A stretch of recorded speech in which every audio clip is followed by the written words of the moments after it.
Hello dear students, welcome to Axiomatic course. This video is the part of the solution series for CSIR NET June 2018 and we are doing this problem 65 of the section C. It's a problem of analysis. Let us have a look. Let f such that R to R be given by fx is equal to a by 1 plus bx square. AB belongs to R, B is greater than or equal to 0. Which of the following options are true? So you have four options, and in the four option the problem in all the four options the problem is talking about the uniform continuity of this given function fx.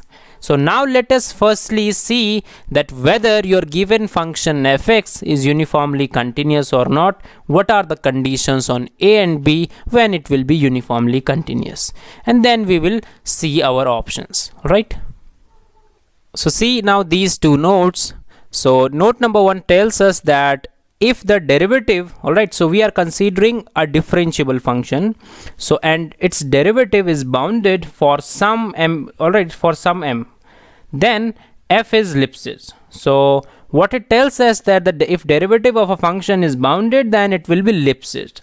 And note number 2 tells us that every Lipschitz function is uniformly continuous. Alright, now we are given with this function fx is equal to a by 1 plus bx square. So now consider the cases. Suppose b is 0. Suppose b is 0.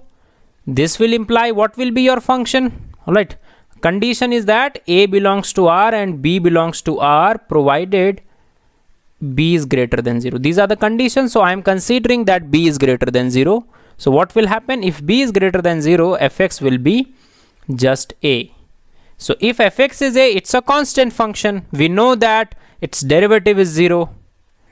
F dash x is 0. We know this. Alright, f dash x is 0. We know this. It means that f dash x is bounded.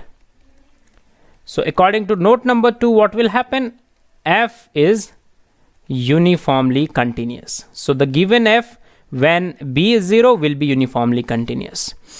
Now take the another case again here. If a is 0, alright, if a is also 0, then what will happen? Your function will be 0 function. So of course its derivative will be bounded. So because derivative is bounded, so it will be uniformly continuous. So in the case when a and b both are 0, you are getting your function to be uniformly continuous. Now let us say that a and b are non-zero and b is greater than 0. Then what will happen? Let us see. What will be your function? Your function will be a plus 1 plus bx square. This implies that f dash of x will be minus a by 1 plus bx square whole square. This will be your f dash x. Now because f dash x is this, alright, there will be 2bx also. This will be your f dash x. Now let us see whether it is bounded or not. Alright, so let us write it properly. Minus this bx by 1 plus bx square whole square. Why I am writing this, you will understand in a while. Alright, now bx by 1 plus bx square, we know that x is always less than x square when x is not in between minus 1 to 1. Suppose x is not in between minus 1 to 1. We know this inequality hold that x will always be less than equal to x square. Also you can write equal, alright, because in case of x is equal to 1 you will get equal. Now this implies that bx will be less than bx square. Alright, now if you will add over here something, it will still be there. Bx is less than 1 plus bx square. If you will whole square this thing, it will still be, the inequality will still hold. Now this implies that bx by 1 plus bx square whole square is less than equal to what? It is less than equal to 1 when x is not in minus 1 to 1. Now because this thing is less than or equal to 1, it means that it will be less than or equal to minus 2a. Alright, so if a is negative, you will get positive answer, and if A is positive you will get negative answer, something like this. But we proved that if x is in between -1 to 1, is not in between -1 to 1, then your function will be bounded, because we showed that bx by 1 plus bx square whole square will be bounded. Now let us erase some space when x is in between -1 to 1. Now see, if x is in between -1 to 1, what you will get, that 1 plus bx square whole square, this quantity will always be greater than 1. Are you getting my point? Because you are adding 1 plus bx square. Because b is positive, so you will get this condition that it is greater than 1. b is positive and x square is also positive, so you will get this, that it is greater than 1. So this thing is in the denominator and it is greater than 1. In the numerator, what is there? X is there.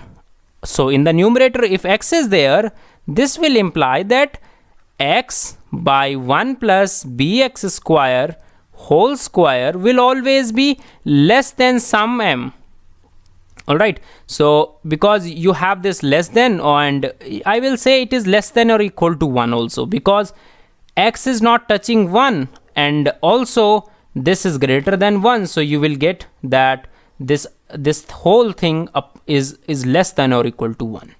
So finally what I showed that this bx over 1 plus bx square, this function is bounded in both the cases, when x is not in between -1 to 1, and if it is in between -1 to 1, then also we are getting that it is somehow bounded.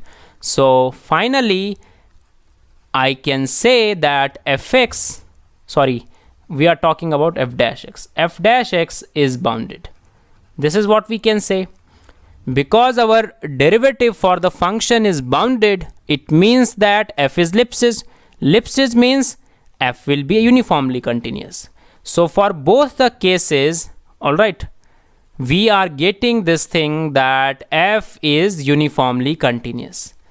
F is uniformly continuous. So it doesn't matter what your a and b are, your function will always be uniformly continuous. So a option tells us that f is uniformly continuous on compact intervals of R for all values of a and b. So we know that for all values of a and b, wait a second.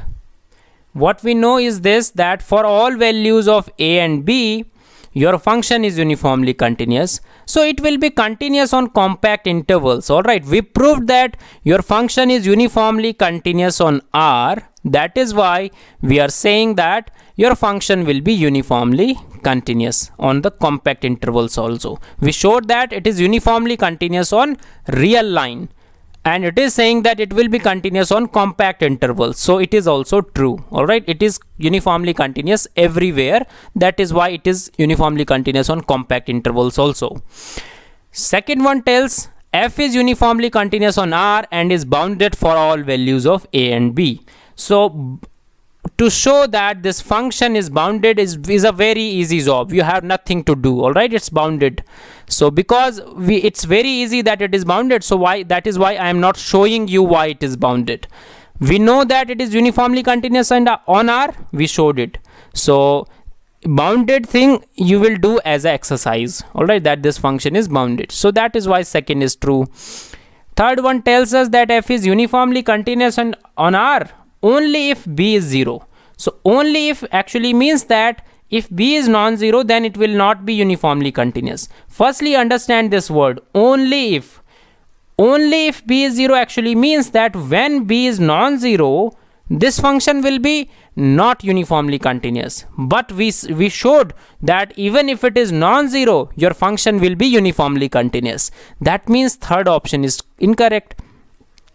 Fourth one tells us that f is uniformly continuous on R, unbounded, if a is non-zero and b is non-zero. So we already told you that it is bounded function for all values of a and b, and this fourth option is telling us that it will be unbounded, so it's a mistake. That is why fourth is incorrect. So 1 and 2 will be the correct answer for this problem. So If you have any doubt regarding this problem, you can always ask in the comment section. If you have any other doubt, you can join our WhatsApp and Telegram groups. Links are given in the description part of the video. Alright, so thank you.